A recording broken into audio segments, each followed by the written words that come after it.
Good afternoon. Welcome to Mid-Cap Radar live from the CNBC-TV18 Motilal Oswal studio. I'm Sonal Bhutra. With me as always is Vivek Iyer. Vivek, finally it's a Friday. Finally, the markets also did see some recovery, but that has been sold into yet again. So we are seeing cuts of around 79 points on the Nifty as we speak. The Bank Nifty, that also saw some recovery, but that got sold into yet again. So it's a 0.6% cut on the Bank Nifty. And mid-caps, they are lagging, and that continues to be the case since the start of the trading session. That's right. Good afternoon, Sonal. So 0.8% down as far as the mid-cap index is concerned, almost 0.9% down as far as small cap is concerned. And the underperformance since the past few days we've seen is ensuring that the market breadth remains weak. But we have a lot lined up on the show, so let's start off with the top headlines. Indices make a recovery from the day's low, but are trading off the day's highest point. Mid-caps see a sharp fall. Realty and metal indices are the biggest drags, while autos stay resilient. Gross Q2 numbers reveal a profit jump on lower employee expenses that offset higher marketing spends. Revenue and active clients dipped on a YY basis, even as market share expanded. It's a flat debut for Capillary Tech. The company lists at 570 rupees a share versus the issue price of 577 rupees a share. Stock, however, currently has seen a jump from the day's low with 6% intraday gains. AWL Agri slips 2.5% after a block deal, which sees Adani Commodities sell 7% stake to institutional investors. Max Financial is also trading slightly under pressure after 0.5% equity changes hands via block deals. Okay, all right, those are the top headlines that we are tracking. Mid-caps continue to be on our radar. That one is seeing a big cut. Remember, yesterday, despite mid-caps being in the green, we did see the advance decline ratio largely in favor of declines for a greater part of the trading day as well. And today as well, it is closer to the day's low. Even the small cap index, that should come up for you on the screen, that is complementing the moves that we are seeing on the mid-caps right now, underperforming the benchmarks, though even the benchmark is seeing a cut of around 0.6% as we speak, 90-point cut as we speak. That's around 0.3% cut. That continues to be the theme for mid-cap radar as well. What's happening in the broader markets? Absolutely right. That's exactly what's transpiring. You know, the metal pack is something that continues to witness selling pressure. Names like Tata Steel, Jindal Steel, JSW Steel, all of them are under significant pressure. In fact, JSPL is now down almost 2% in the session. But these stocks and a whole host of other names is what Sudarshan has on his radar. He's standing by the wall to take us through the mid-caps that are moving around in the session. So first, I'll talk about the stocks. Those are reacting to certain news flow, and top of the list is Sammaan Capital. It's another day that company has clarified regarding the SC order, and once again it has reiterated that this SC statement or SC order has nothing to do with company. It's regarding the erstwhile promoter, that was Samir Gehlot, and that's the reason stock is up more than 4%. Second name that is buzzing in trade is IndusInd Bank. There was a certain report about companies looking to raise fund, though company has clarified that it's not in talks to raise fund. We don't know if the stock is reacting on that news. Nevertheless, the stock is higher. Here it should be grow. It's higher after the stock company has reported Q2 earnings. Those earnings looked largely mixed, but after falling for 2 straight days, today the stock is higher. Mahindra Lifespace, you would have seen that Mahindra Group had held Investor Day yesterday, and they have given an ambitious outlook for FY30. For Mahindra Lifespace also, they are looking at 14 times increase in the revenue by FY30. On the back of that, for second straight day, the stock is higher. Last one is Mindspace Business REIT. There was a positive commentary from SEBI chairman that they are looking at easing the business, ease of doing business for both REIT and InvIT. That might be one of the reasons that why the stock is higher. Some of the other mid-cap gainers, Aztec Life has been moving higher for the last few sessions. Today also it's up more than 6%. PG Electroplast has moved above 600 rupees per share for the first time since August 8. Remember, August 8 was the day that company had released Q1 earnings, and those earnings were weak. They had cut the guidance, and now there was a sharp fall. So after that, for the first time, stock is above 600. Some of the chemical names are moving higher. Apex Frozen Foods, Anupam Rasayan, those stocks are higher with healthy volumes. Fujiyama, after listing yesterday, was low in the trade. Today, it's back up. It's up almost 3%. Some of the stocks that are falling, first is JP Power. Remember, yesterday we were talking about that Adani Enterprises was amongst lowest bidder for JPSO. After that, JP Power was higher in the trade yesterday, but today it's back in the red, down more than 7%. All the real estate names are under pressure, and Oberoi Realty, you can see, down almost 3%. And some of the other names are low in the trade are JSW Energy and Tube Investments with healthy volumes. Okay, all right. Some interesting names there. Thank you so much, Sudarshan, for joining us as always and telling us the mid-cap movers in the market. It's also a good time to welcome Hemeen Kapadia from DR Choksi Securities for a FinServe for a technical check on the markets. Hemeen, good afternoon. Thank you so much for joining in. It's been a long since we spoke. So tell us, what kind of levels are you watching out for on the Nifty, broader markets as well? Very good afternoon, Sonal. Thank you for having me on the show. Sorry, the pleasure. Yes, I was on a mini hiatus for a few days.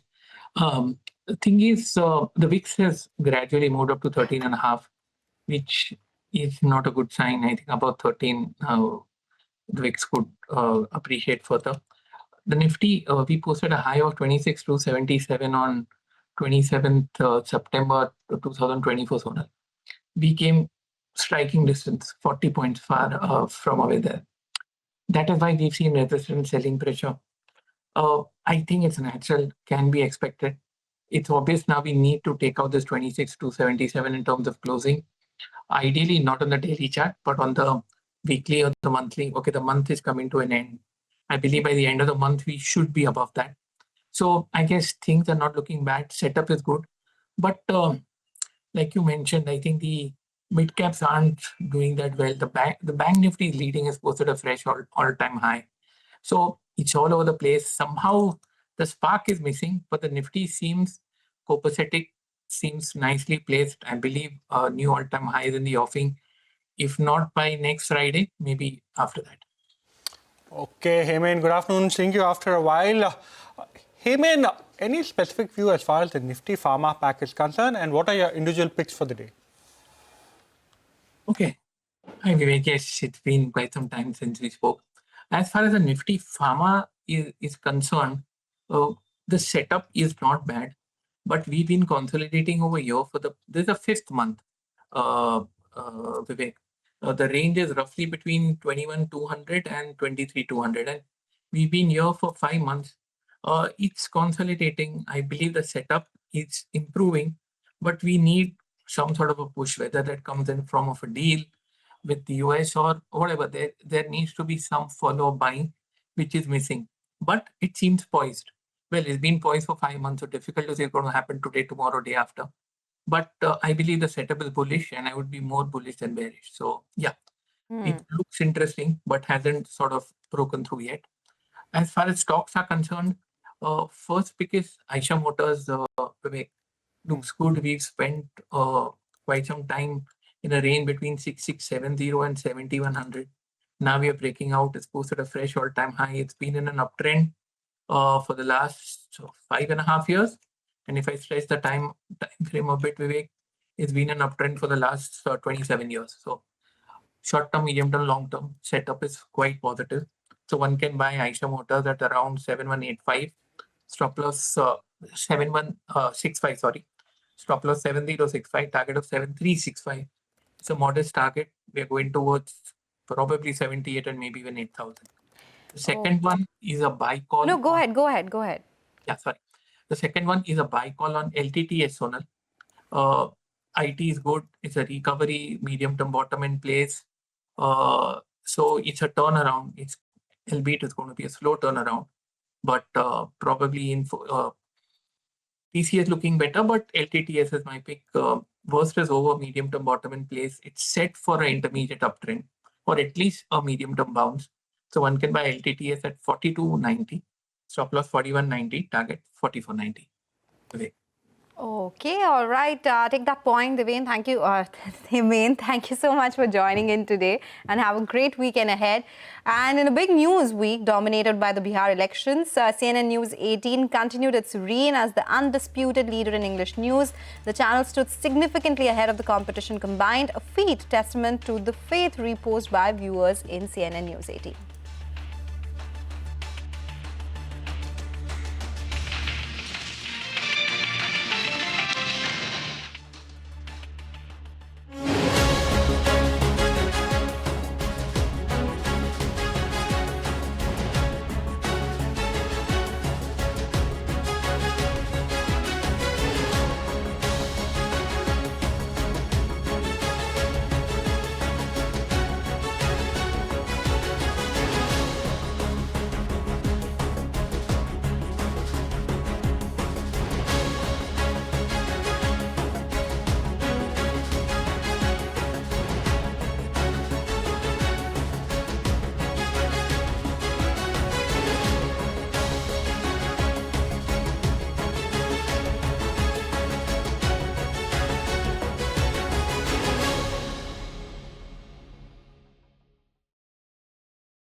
Welcome back to Midcap Radar. Well, a bit of a recovery attempted as far as the pharma pack is concerned.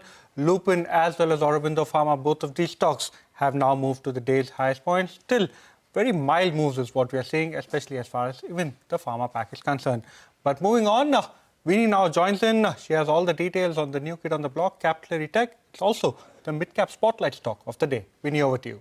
Yes, Capillary Tech is the one that has listed on the exchanges and bourses today. When you look at it in terms of a listing, it started off muted and then picked up some bit of a pace. At one point of time, it was up almost 7%. Right now, it's holding on to gains of 6%. So slight bit of that positive up move, but not a very bumper listing. Still a 6% up move right now is what we're seeing for the stock as well. Now, obviously, in terms of the IPO size, just a recap, 877 crores IPO, which was there of that.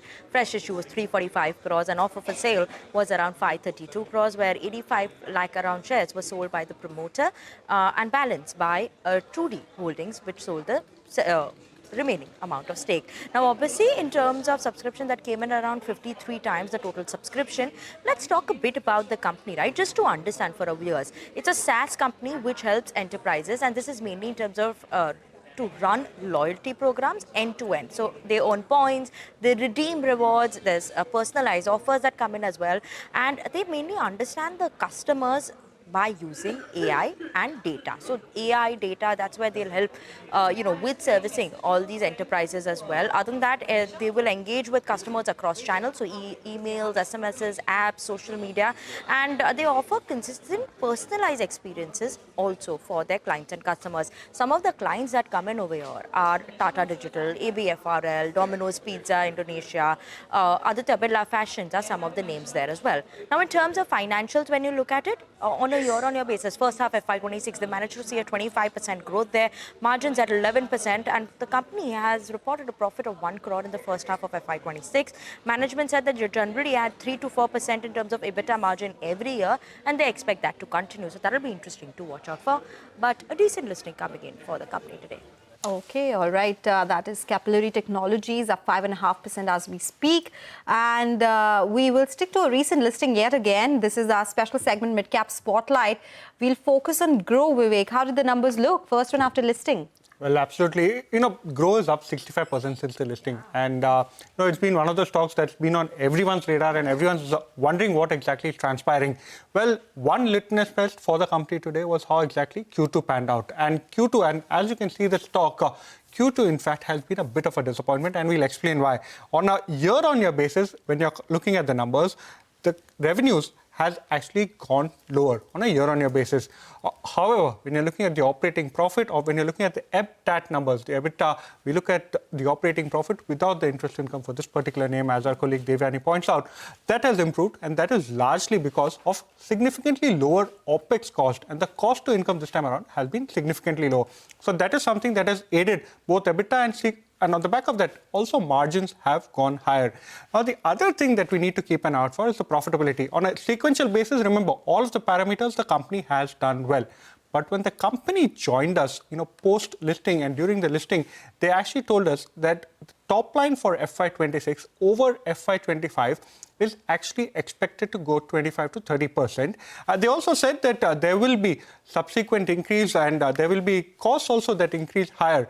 But looking at Q2, which has actually seen a degrowth, it's now important to watch whether the company can actually go ahead and meet the guidance of revenue growth or top line growth for FY26, and that is something that will keep the street worried. But still, they have H2, and it'll also be important to see what the management says, once they do have investor calls, etc. Okay, all right. So we'll watch out for that, but makes sense. The kind of numbers Grow has posted in the stock reaction. The stock has come off from the highs of the day. With that, we'll do one thing. We'll slip into a short break. When we come back, we'll get you more on the market, stock-specific action, and a lot more on the other side.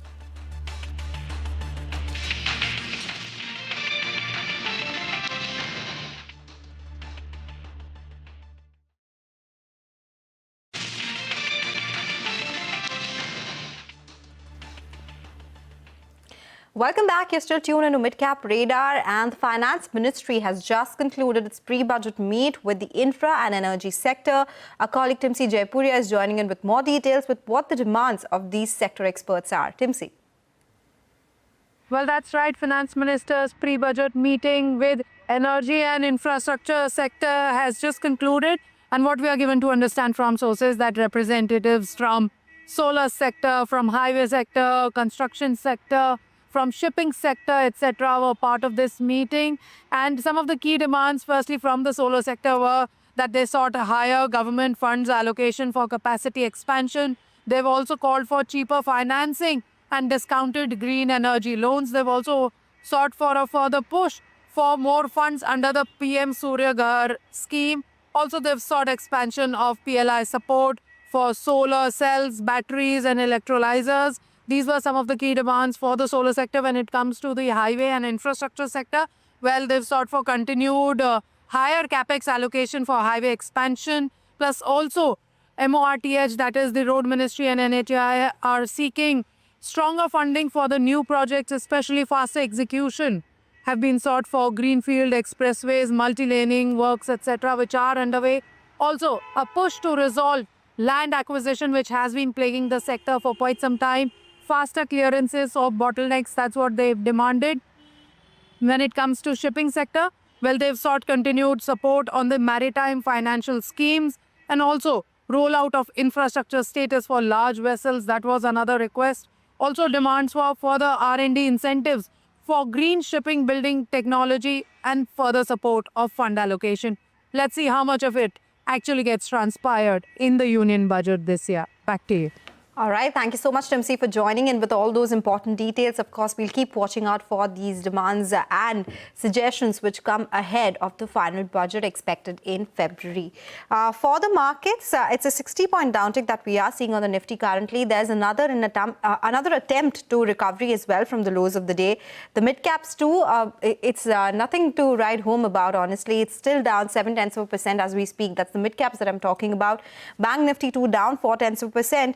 But we do have some outliers in the market. For instance, Apex Frozen Foods, that stock is up 16%, bucking the trend that we are seeing in the broader markets. Karnataka Bank is up around 9.5%. We do have IndusInd Bank, which is seeing gains of around 3%. Dhanuka Agritech is the stock, which is up 2%. GMR Airports is seeing gains of 1.5%. So there are a couple of names which are bucking the trend as far as the broader markets are concerned. The small cap index, though, it is largely in line with what the mid caps are doing. So all these stocks should be on your radar as well. But with that, we'll do one thing. We'll take your leave on this edition of Mid Cap Radar. Do stay tuned. Your stocks when we return.